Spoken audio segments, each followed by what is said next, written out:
Assalamualaikum Ananda Umi. Marilah kita belajar tema 7, kebersamaan. Subtema 1, kebersamaan di rumah. Pembelajaran 2. Ananda Umi, sebelum kita belajar, mari kita berdoa dulu ya. Baiklah, jika telah berdoa, silakan Ananda simak video ini hingga akhir.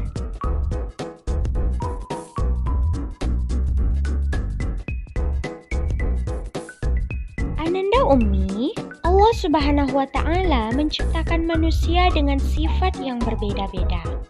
Begitu pula keluarga kita di rumah. Misalnya, ada anggota keluarga kita yang pendiam, atau ada juga yang banyak bicara, atau ada yang pemarah. Nah, selain itu, kita juga punya hobi yang berbeda dalam keluarga. Ada yang suka olahraga, atau juga suka membaca. Nah, perbedaan itu tidak membuat kita berselisih ya, harus saling menghormati. Sekarang coba amatilah sifat yang dimiliki orang-orang di rumah antum.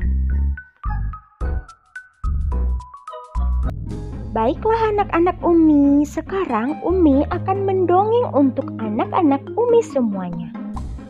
Dongeng angsa belajar berenang. Cilik, seekor anak angsa yang takut berenang. Ibu sering mengajak Cilik ke pinggir kolam untuk diajari cara berenang. Cilik selalu mencari alasan agar tidak jadi belajar berenang. Suatu hari, ibu mengajak Cilik bermain di taman. Kemudian, ibu berbelok menuju kolam. Cilik terpaksa mengikuti ibu. Di pinggir kolam, ibu kembali membujuk Cilik agar mau belajar berenang. Kamu pasti bisa, Cilik. Aku takut tenggelam, Bu. Baiklah kalau begitu, coba kamu lihat ke atas.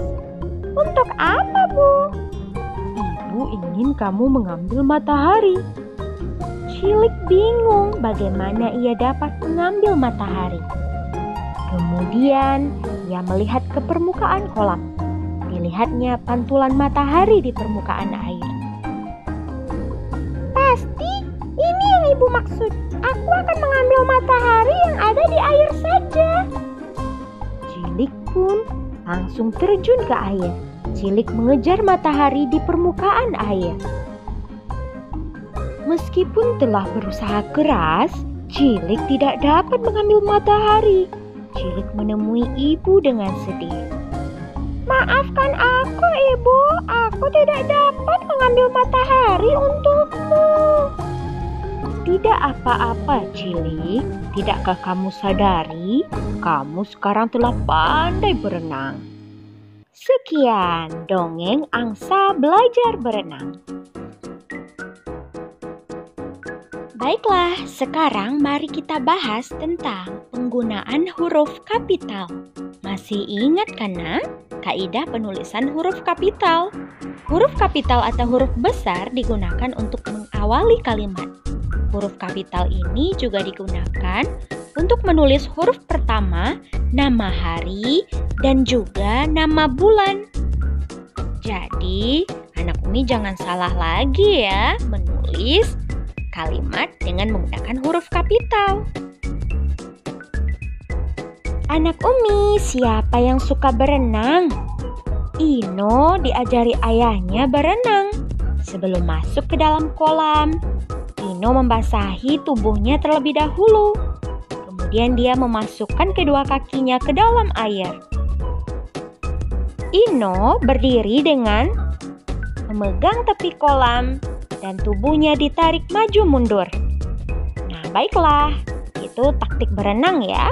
Umi akan menyebutkan macam-macam gerakan ketika kita berada di dalam air. Yang pertama, ada gerakan memutar lengan. Nah, perhatikan gambarnya ya. Kedua, ada gerakan menggerakkan lengan. Dan yang ketiga, gerakan mendayung. Bisa ya?